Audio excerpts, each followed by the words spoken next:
الحمد لله الحمد لله وحده والصلاة والسلام على من لا نبي بعده أما بعد فأعوذ بالله من الشيطان الرجيم بسم الله الرحمن الرحيم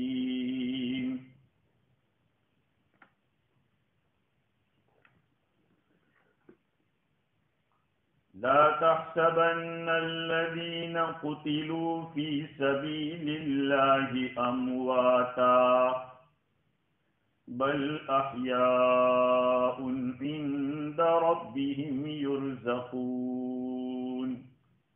فرحين بما آتاهم الله من فضله ويستبشرون بالذين لم يلحقوا بهم من خلفهم ألا خوف عليهم ولا هم يحزنون يستبشرون بنعمة من الله وفضل وأن الله لا يضيع أجر المؤمنين صدق الله العظيم. وعن أبي هريرة رضي الله عنه قال قال رسول الله صلى الله عليه وسلم لا يكلم أحد في سبيل الله والله أعلم بمن يكلم في سبيله إلا جاء يوم القيامة وجرحه يسحب دما اللون لون الدم والريح ريح المسك أو كما قال عليه الصلاة والسلام. بزرگوں، پیارے بھائیوں، محرم کا مہینہ چل رہا ہے اور اس مہینے سے متعلق ایک اہم مسئلہ کہ اس مہینے کو بہت سارے سنی حضرات بھی منحوس سمجھتے ہیں، جبکہ یہ مہینہ بہت ہی بابرکت ہے اور منحوس سمجھنے والے اس مہینے میں نکاح کرنے سے بھاگتے ہیں، یا کوئی اپنا کوئی بڑا کام کرنا ہو، دکان کو اوپن کرنا ہو یا مکان تعمیر کرنا ہو یا مکان کا اوپننگ رکھنا ہو، ایسے اہم کاموں کے لیے ٹالتے ہیں کہ اس مہینے کے اندر نعوذ باللہ نحوست ہے. اور یہاں تک سننے میں آیا کہ یوں کہتے ہیں کہ حضرت حسین رضی اللہ عنہ کی شہادت ہوئی، اس لیے یہ مہینہ منحوس ہے. سراسر غلط. جس چیز کو بنیاد بنا رہے ہیں وہ بنیاد ہی غلط ہے. شہادت اگر کوئی منحوس چیز ہوتی تو اس کے اتنے فضائل آتے قرآن مجید میں اور احادیث شریفہ میں. اللہ کے راستے میں جان کا دینا یہ شہادت ہے. اللہ کے خاطر اس کی دی ہوئی جان کو اور اس کے دیے ہوئے مال کو خرچ کرنا یہ بہت ہی زیادہ اہمیت رکھتا ہے. لیکن میں نے گزشتہ جمعہ عرض کیا تھا کہ فرق مراتب نہ رہنا، ہر ایک کو سیم سمجھنا، یہ ایک بہت بڑی غلطی ہے.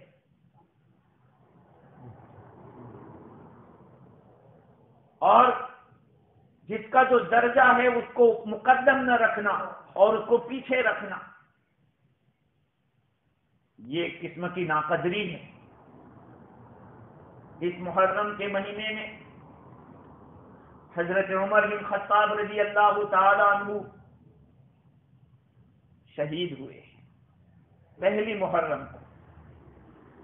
اور میں نے جیسے عرض کیا تھا کہ حضرت حسین رضی اللہ تعالیٰ عنہ کی شہادت اس لیے زیادہ فیمس ہوئی کہ وہ 10ویں محرم کو ہوئی جو عاشورہ کا بڑا بابرکت دن تھا.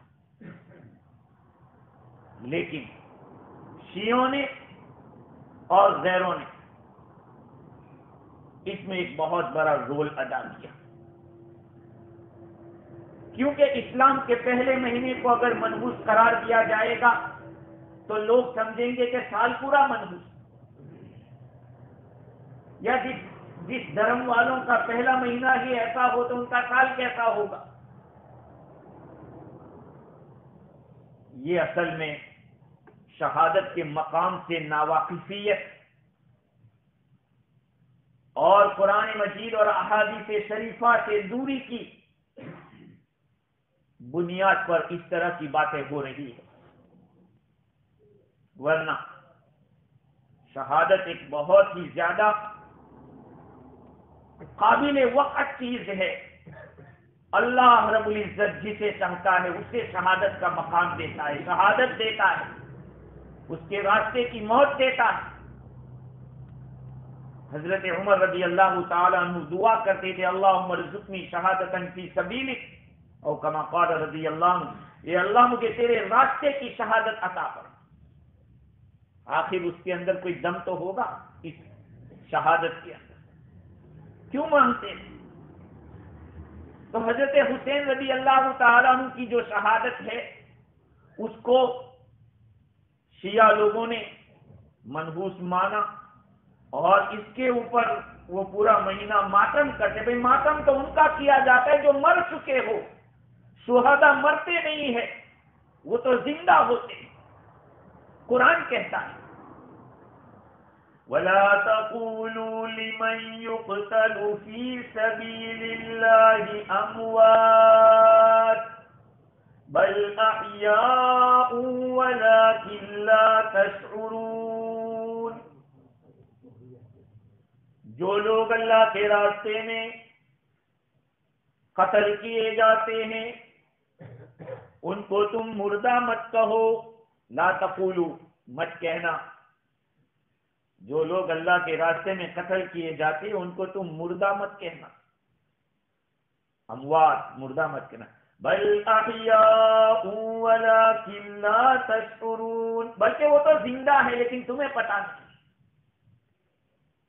قرآن کہہ رہا ہے. بھئی ماتم کس کا ہوتا ہے؟ ماتم جانتے ہو؟ کسی کے مرنے کے بعد ہندوؤں کو دیکھا ہوگا، عورتیں اسے راجیہ کٹتی ہے اور سینے پہ مارتی ہیں، اسی طرح سے کالے کپڑے پہنتے ہیں اور ایسی باتیں کرتے کہ کہاں چلا گیا، کیا ہو گیا، یہ سب باتیں ماتم کے اندر. تو بھئی ماتم تو ان لوگوں کا کیا جاتا ہے جو زندہ نہ ہو، مر گئے ہو. اور قرآن تو کہتا ہے کہ جو اللہ کے راستے میں شہید ہوتا ہے وہ مرا نہیں ہے، اس کو مردہ مت کہو، وہ زندہ ہے.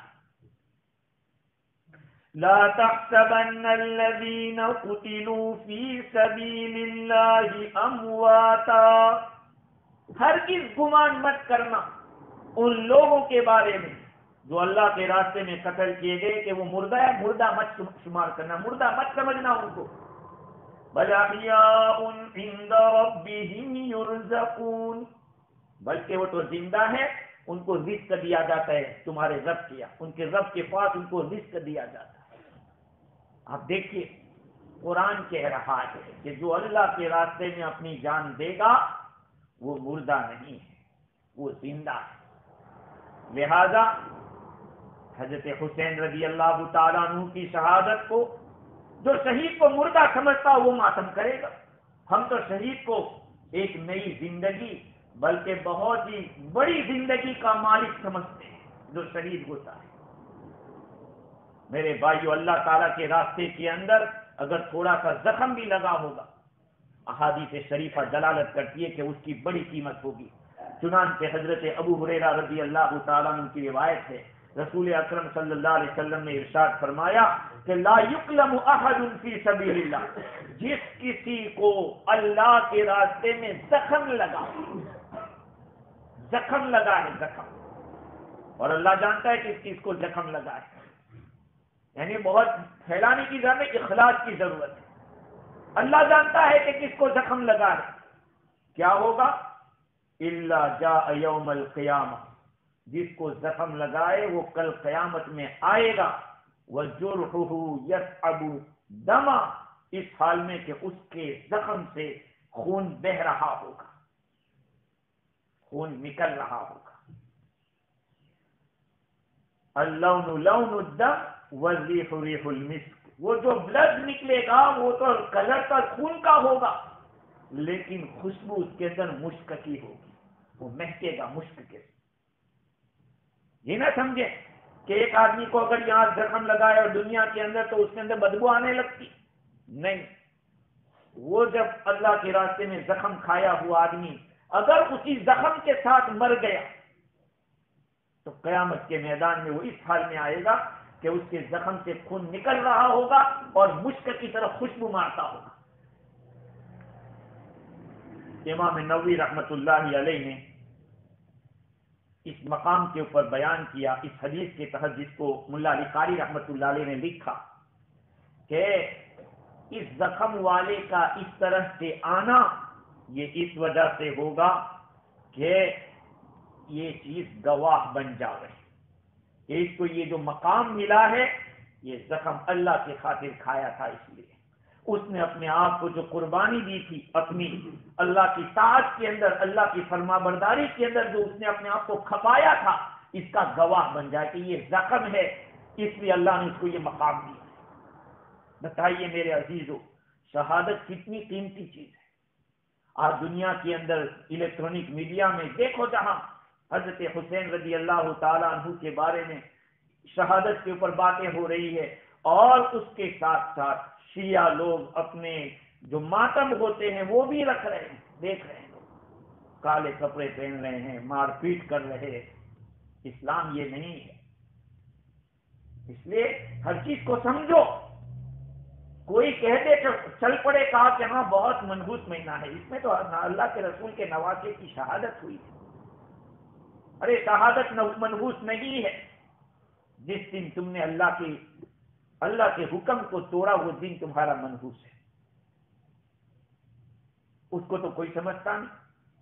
بے تحاشا نماز چھوڑ رہے ہیں، زکات پوری نہیں دے رہے ہیں، روزے چھوڑ رہے ہیں، حج فرض ہو گیا ہے اس کو بھی پڑھنے ادا نہیں کر رہے ہیں. اب بتاؤ کس کو منحوس کہا جائے؟ خیر میرے بھائیوں، شہید کا بہت اونچا مقام ہے.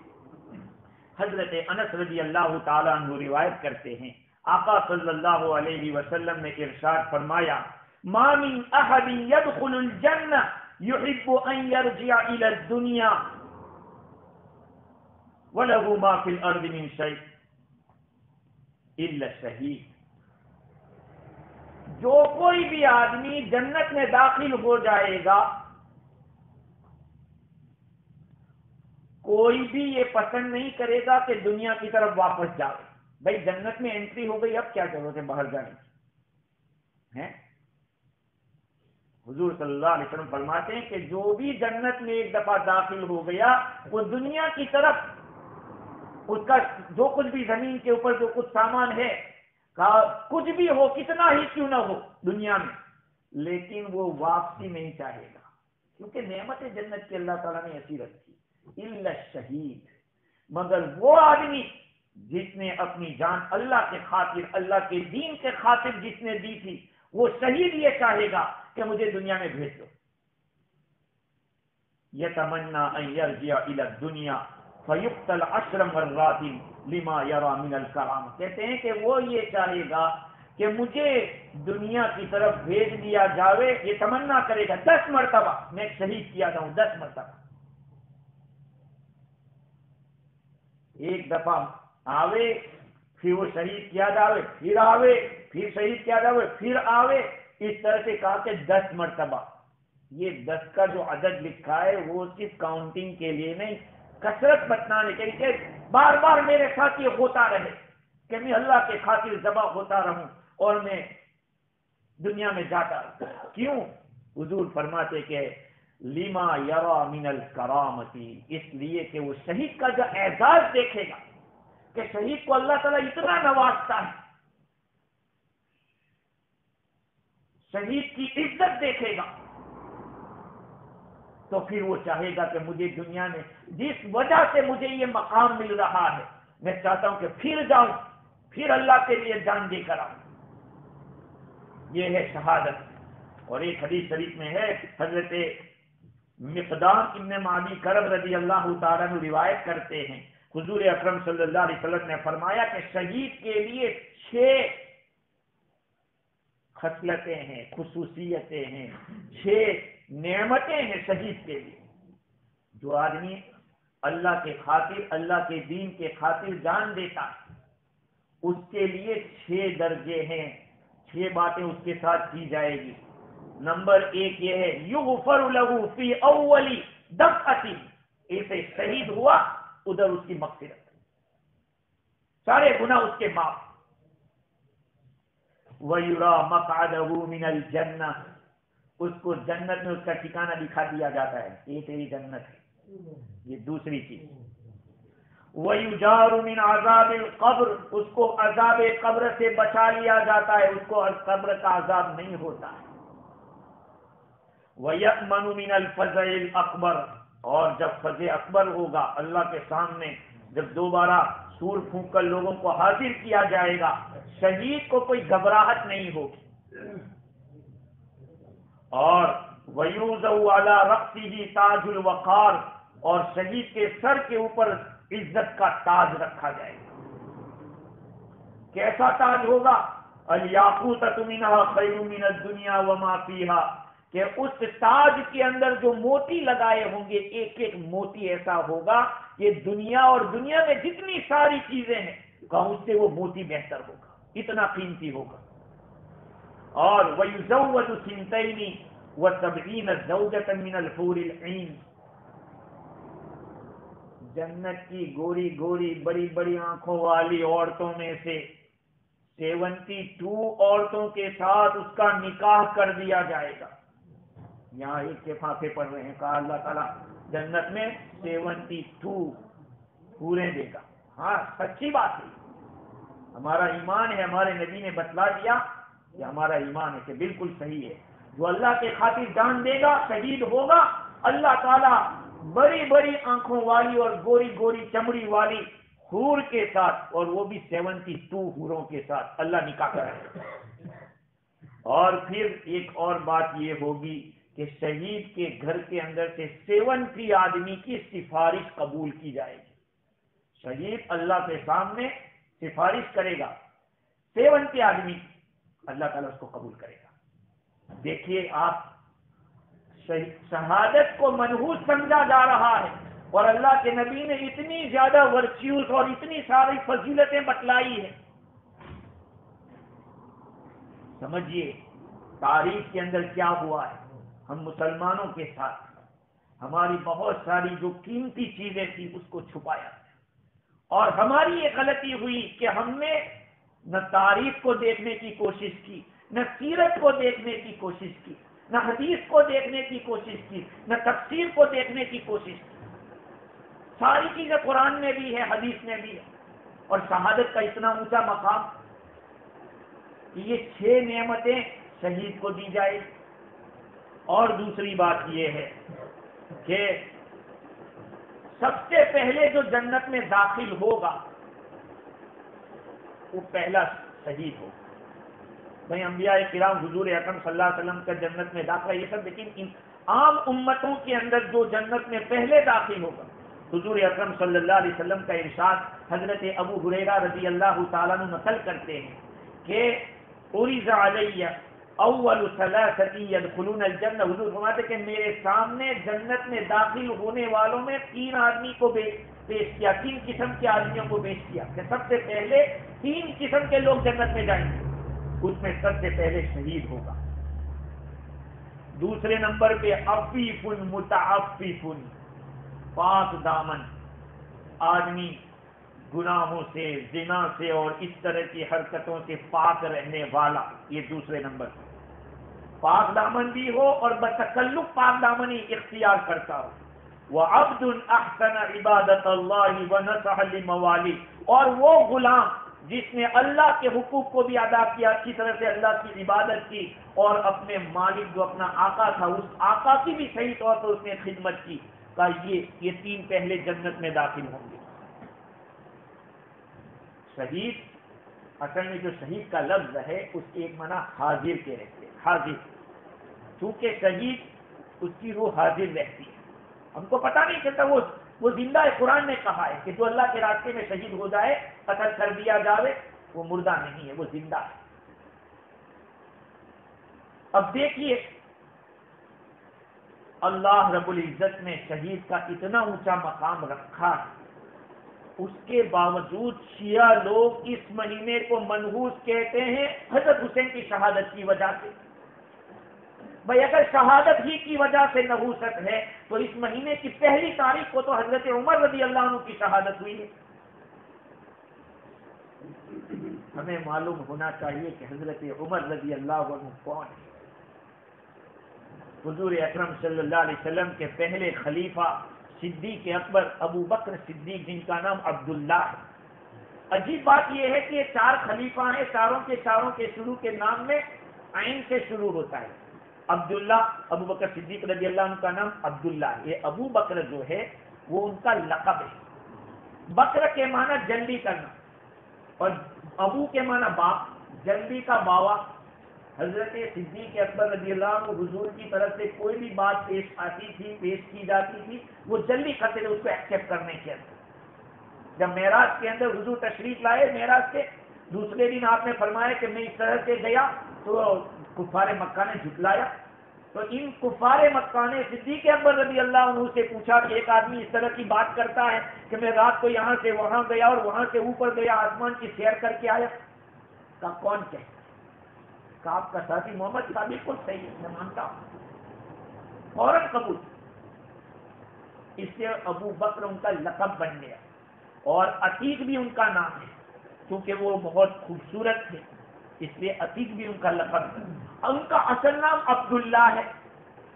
حضرت عمر رضی اللہ عنہ ان کے نام میں بھی پہلی عین ہے، عثمان ذو النورین میں بھی عین ہے، اور علی مرتضیٰ کے اندر بھی عین ہے.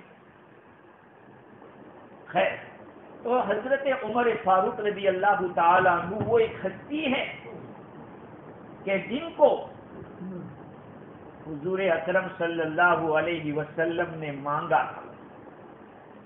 میرے اور آپ کے آقا حضرت ابراہیم علیہ السلام کے مانگے ہوئے اللہ تعالیٰ سے مانگا، ربنا وابعث فیہم رسولا منہم یتلو علیہم آیاتک.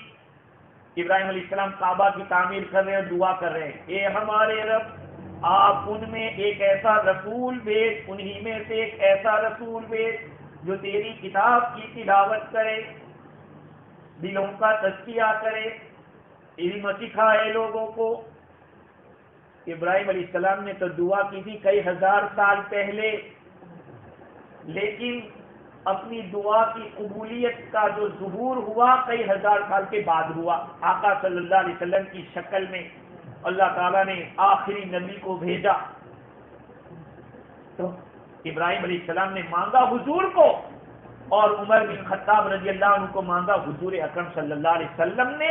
اور حضور نے اپنی زندگی میں دیکھا، آپ صلی اللہ علیہ وسلم نے دعا کی کہ یا اللہ عمر بن خطاب یا عمرو بن حشام، ان دونوں میں سے تیرے نزدیک جو پسندیدہ ہو تو اسے ہدایت دے دے.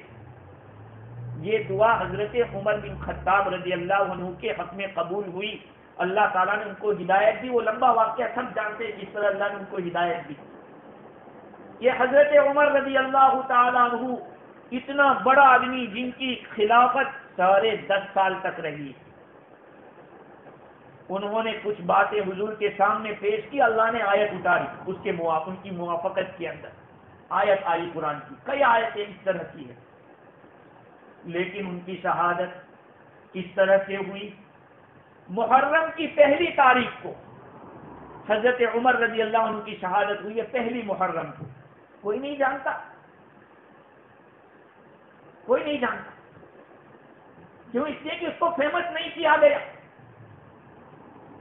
اور دوسری بات بتاؤں کیوں فیمس نہیں کیا گیا، آپ لوگ بھی تعجب کریں گے. حضرت عمر رضی اللہ عنہ کو شہید کرنے والا کوئی مسلمان نہیں تھا. بات سمجھیں، کوئی مسلمان ان کو شہید کرنے والا نہیں تھا، اس لیے ان کو فیمس نہیں ہونے دیا کسی نے. اور حضرت حسین رضی اللہ عنہ کو شہادت کے اندر ہمارا ہاتھ تھا، کئی مسلمانوں کا ہاتھ تھا، اس لیے اس کو اور زیادہ فیمس کیا گیا تاکہ یہ قوم آپس میں ہی لڑتی رہے اور آپس کے ان کے جو اختلافات ہیں لوگوں کے سامنے آوے. حضرت عمر بن خطاب رضی اللہ تعالی عنہ کے بارے میں علماء کرام نے لکھا ہے کہ یہ مدینہ منورہ کے اندر تھے. کسی نے خواب میں دیکھا تھا کہ حضرت عمر رضی اللہ عنہ کی شہادت ہو گئی. اب ظاہری بات ہے کہ مدینہ المنورہ تو دارالاسلام ہے، وہاں کوئی غیر کی گنجائش نہیں تھی. پھر حضرت عمر رضی اللہ عنہ کا شہید ہونا یہ کیسے ہو سکتا تھا؟ اس لیے حضرت عمر رضی اللہ عنہ نے یہ دعا شروع کی، اللہم ارزقنی شہادتا فی سبیلک، اے اللہ تو مجھے تیرے راستے کی موت عطا فرما، تیرے راستے میں مجھے شہادت عطا فرما. اور پھر وجعل موتی فی بلد رسولک، اور میری موت تیرے رسول کے شہر میں کرنا اور مدینہ منورہ میں. یہ سوچنے کی بات ہے کہ دو چیزیں مانگ رہے ہیں، کہ ایک تو شہادت کی موت اور دوسرے نمبر پہ مدینہ المنورہ میں یہ دعا کر رہے ہیں. ایک مرتبہ فیروز نام کا، فیروز ابو لولو جس کو کہتے ہیں، ابو لولو فیروز، یہ حضرت مغیرہ بن شعبہ رضی اللہ تعالیٰ عنہ کا غلام تھا. اس میں یہ مسلمان نہیں تھا بلکہ آگ کی پوجا کرنے والا مجوسی تھا. غلام تھا، اور غلام تو ماتحت رہیں گے، ابھی اسلام میں داخل نہیں ہوا تھا اور اس کا اسلام رہا ہی نہیں بعد میں بھی. خیر وہ شکایت لے کر آیا اپنے آقا کی، مغیرہ بن شعبہ رضی اللہ عنہ کی، کہ میرا جو مالک ہے وہ مجھ سے روزانہ 2 درہم مانگتا ہے. میں کام کرتا ہوں اور کام کر کے جو کما کے لاتا ہوں اس میں سے کہا مجھے تجھے روزانہ 2 درہم کما کے دینا پڑے گا، کیونکہ یہ تو مالک ہے اور وہ مملوک ہے، اس کو بیچ نہیں سکتے. آپ کے یہاں کام کرنے والا اس کو تو بیچ نہیں سکتے، وہ تو نوکر ہے اور یہ غلام ہے. خیر حضرت عمر رضی اللہ عنہ بڑے دراندیش تھے. پوچھا کہ بھائی تو کام کیا کرتا ہے؟ اس نے کہا کہ میں تو آہنگر بھی ہوں، یعنی لوہار بھی ہوں، ٹیکنیشین کہتے ہیں لوہے سے کام کرنے والا ایک. دوسرا میں نجار ہوں، یعنی بڑھئی ہوں، سکھار ہوں. تیسرا میں نقاش بھی ہوں، میں نقش بھی کرتا ہوں، پینٹنگ کرتا ہوں. تو حضرت عمر رضی اللہ عنہ نے فرمایا کہ بھائی تو اتنا زیادہ ماہر آدمی ہے تو 2 درہم تو بہت زیادہ نہیں ہے تیرے لیے کمانا. بعض تاریخ کی کتابوں میں لکھا ہے کہ یہ وارننگ دے کر گیا کہ ٹھیک ہے میں دیکھ لوں گا تمہیں. اور بعض علماء فرماتے کہ اصل میں حضرت عمر رضی اللہ عنہ کے زمانے میں ایران اور جو فارس ہے اس کے بہت سارے علاقے فتح ہوئے. حضرت عمر رضی اللہ عنہ کے زمانے میں فارس کے بہت سارے علاقے فتح، یہ بھی انہی میں سے تھا، آپ کی پوجا کرنے والوں میں سے تھا، وہیں سے تو پکڑ کے لایا گیا. ان لوگوں کے دلوں میں ایک بات تھی کہ ان کو ہم کسی طرح ختم کریں گے. سازش کی. آدمی کتنا ہی بڑا کیوں نہ ہو، جب سازش کی جاتی ہے تو پھر کہیں نہ کہیں نقصان ہوتا ہے. فجر کی نماز میں حضرت عمر رضی اللہ عنہ نماز پڑھا رہے تھے اور نماز کے اندر مشغول تھے. ان لوگوں کی نماز ہے میرے عزیزو کیا ہوگی، آپ سوچ سکتے ہیں کہ جن کو تیر لگا وہ نماز میں نکالا جاتا تو وہ تو بالکل گم. یہ ایک جگہ چھپا ہوا تھا، وہ نکالا اس سے خنجر. حضرت عمر رضی اللہ تعالیٰ تقریباً 6 جگہ پہ 6 زخم لگائے. حضرت عمر رضی اللہ تعالی عنہ نے چالو نماز میں عبد الرحمن بن عوف رضی اللہ تعالی عنہ کو اپنی جگہ پہ کھینچ لیا. امام ہے، امام کا یہ مسئلہ ہے، امام کا اگر وضو بریک ہو جاتا ہے تو کیا کریں؟ چھپکی گئی؟ کہا نہیں، پیچھے ایسا آدمی کھڑا ہو کہ وہ سمجھتا ہو اب یہ امام پیچھے ہاتھ کر کے کھینچے گا، امام ہٹ جائے گا اور وہ کنٹینیو کرے گا، اس کو بنا کرنا کہتے ہیں نماز میں، بنا کنٹینیو نماز یہ ہے۔ آپ نے شاید مسئلہ سنا ہو یا نہ سنا ہو، حضرت عمر رضی اللہ تعالیٰ عنہ نے عبد الرحمن بن عوف رضی اللہ تعالیٰ عنہ کو اپنی جگہ پہ کھڑا کیا، اب وہ اتنے زخم ہوئے تھے یہ بھاگا، کئیوں کو زخم کرتے کرتے کسی ایک صحابی رضی اللہ عنہ کو یا جو تھے پیچھے نماز پڑھنے والے ان کو تو ان کی شہادت ہو گئی، یہ پکڑ میں نہیں آ رہا تھا، اس کو بڑی اس سے پکڑا تو خود خنجر اپنے اندر گھسا کے مر گیا۔ جب حضرت عمر رضی اللہ تعالیٰ عنہ کو ہوش آیا تو آپ نے پوچھا کہ بھائی کون تھا یہ میرا قاتل؟ کہا فیروز ابو لولو۔ کہا الحمدللہ کسی مسلمان کو اللہ تعالیٰ نے میرے خون کے اندر ملوث نہیں کیا، میرے قتل کے اندر کسی مسلمان کو اللہ نے استعمال نہیں کیا۔ بھائی ظاہری بات ہے ایک مسلمان کا قتل کتنا بڑا گناہ ہے، اور یہ اتنے بڑے صحابی رسول خلیفۃ المسلمین حضرت عمر رضی اللہ تعالیٰ عنہ نے اس حالت میں بھی فرمایا کہ دیکھو، لوگوں نے کہا کہ حضرت آپ کے بعد کس کو خلیفہ مقرر کریں؟ کہا نہیں، میں 6 آدمی کا نام دیتا ہوں، میں جو کام حضور نے نہیں کیا تھا میں نہیں کروں گا۔ صدیق اکبر رضی اللہ تعالیٰ عنہ نے تو ان کو مقرر کیا تھا، انہوں نے اپنے پیچھے کون رہے گا وہ مقرر نہیں کیا، 6 آدمیوں کا نام دیا، حضرت عثمان رضی اللہ عنہ، حضرت علی رضی اللہ عنہ، زبیر بن عوام رضی اللہ عنہ، حضرت طلحہ، حضرت عبد الرحمن بن عوف، سعد بن ابی وقاص رضی اللہ عنہ، ان کے 6 کے نام لیے، اور یہ بھی فرمایا کہ مجھے لگتا ہے وہاں تک ان 6 میں سے حضرت عثمان کو یا حضرت علی کو لوگ منتخب کریں گے۔ اس حالت میں بھی اپنے بیٹے ابن عمر رضی اللہ عنہما سے فرماتے ہیں کہ میرے ذمے بیت المال کا 18,000 درہم قرضہ ہے، تم ابھی ادا کر دو۔ کتنا بھاری مسئلہ ہے، ہم لوگ سمجھیں اس بات کو۔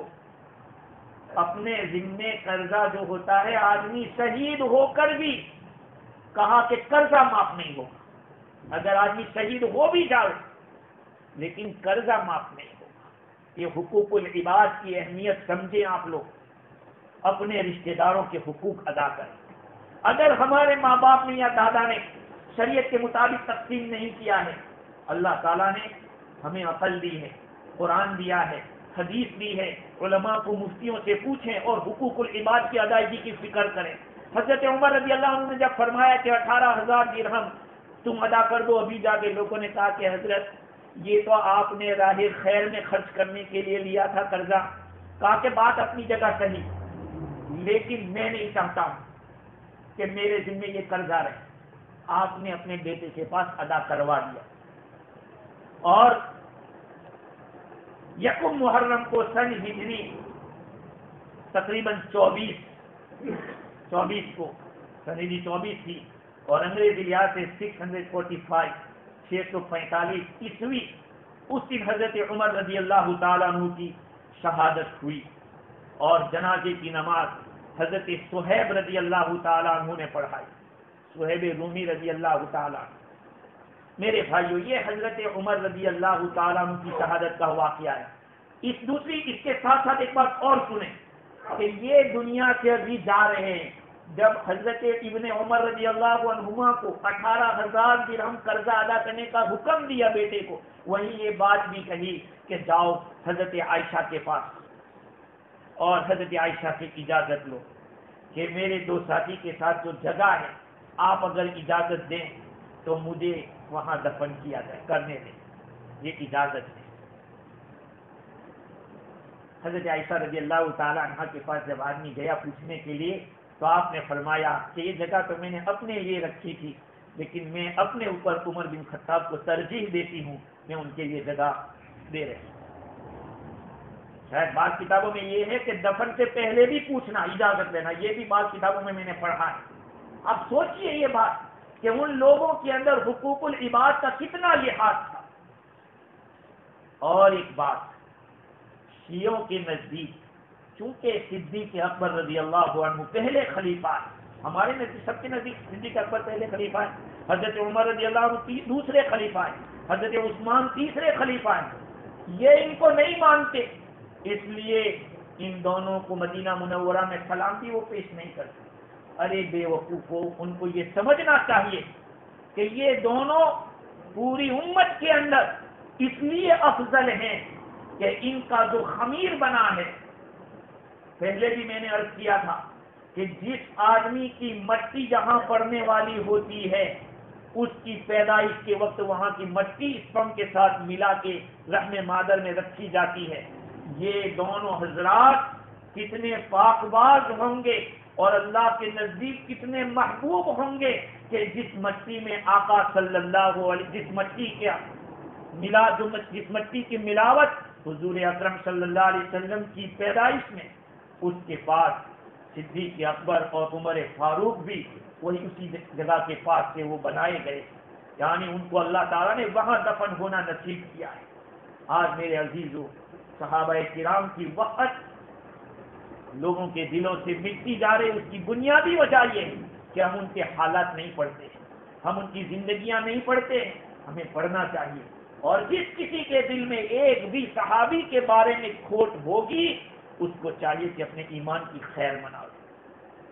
حضرت محدث گنگوہی رحمۃ اللہ علیہ کے متعلقین میں سے ایک آدمی کا واقعہ ابھی 2 دن پہلے میں نے پڑھا کہ ایک آدمی نے بتایا کہ میں نے عجیب ماجرا دیکھا پاکستان کی ایک ہاسپٹل کے اندر۔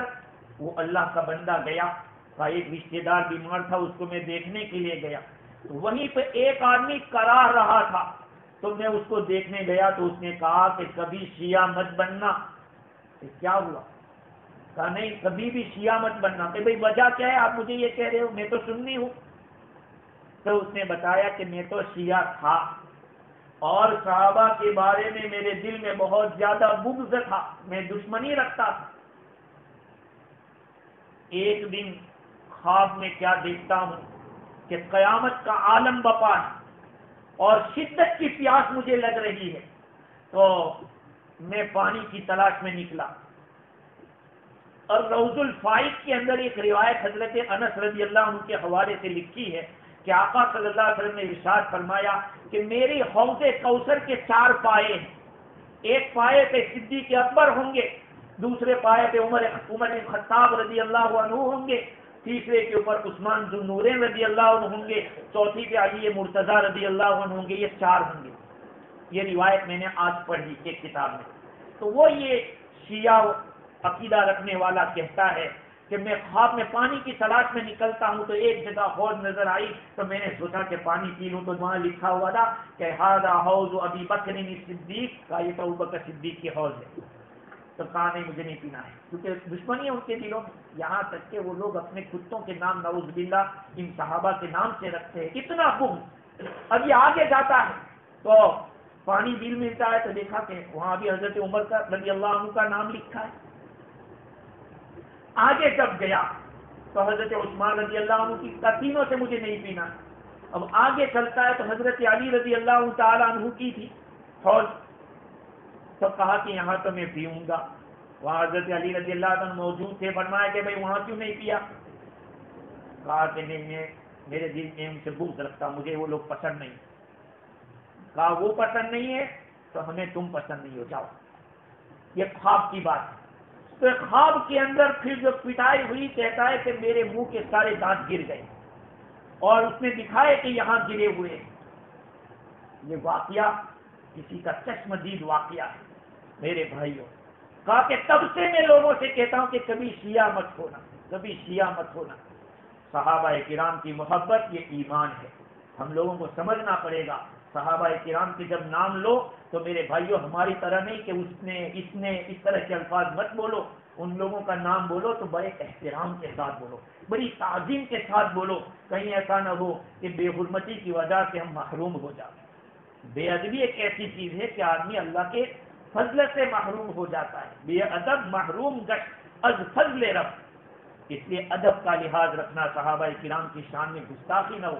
ہر صحابی، حضور نے فرمایا اصحابی کالنجوم، میرے صحابہ تو ستاروں کی طرح ہے، جس کسی کو پکڑ لو گے راستہ پالو گے۔ اس لیے صحابہ کی محبت کو سمجھیں. انشاءاللہ پھر آئندہ حضرت عثمان رضی اللہ تعالیٰ عنہ کی شہادت کے بارے میں بات کریں گے. یہ حضرت عمر رضی اللہ تعالیٰ عنہ کی شہادت ہے جو اسلام کا ایک بہت بڑا پہلوان، ایک شیر تھا، جن کے اسلام میں داخل ہونے کے بعد اللہ تعالیٰ نے بڑی فتوحات دی اور دنیا کا ایک بہت بڑا حصہ اسلام کے اندر آیا. اسی لیے غیر یہ کہتے تھے کہ اگر ایک دوسرا عمر پیدا ہو جاتا تو دنیا میں کوئی کافر دیکھنے کو نہیں ملتا.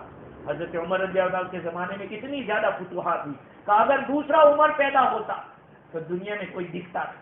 خیر، اللہ تعالی ہم لوگوں کو صحابہ کرام کی محبت عطا فرماوے اور دین کی بصیرت عطا فرماوے. وآخر دعوانا ان الحمد للہ رب العالمین.